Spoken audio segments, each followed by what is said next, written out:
So I got up early this morning and I did one of my little hobby trips doing some research at the local cemetery before work. And I was thinking about the question that my nephew asked me recently. And it is, why do you go to cemeteries like you do? And I said, well, I thought to myself, thought real hard. And I said, really?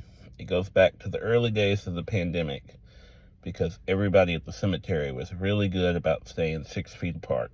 No, that's not really it. It's not even funny. I'm sorry. Um, it goes back to storytelling.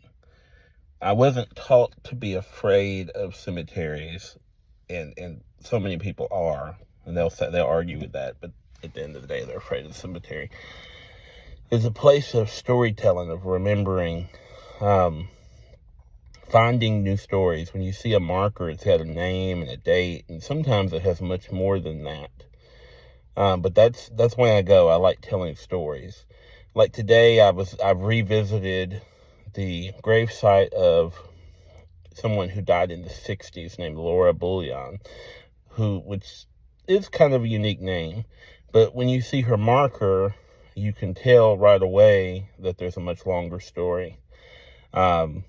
It's on the History Channel. You can look it up on YouTube. There's a lot of stories about it, but it's just an example of all the stories. And my mother, in particular, my dad did as well, would walk, through the cemeteries and tell stories about the children that passed when they were young, and the doctor that was supposed to be there, I think, when I was born. It's just filled with stories. And that's the first reason why I like to visit cemeteries. It's to remember and to tell stories.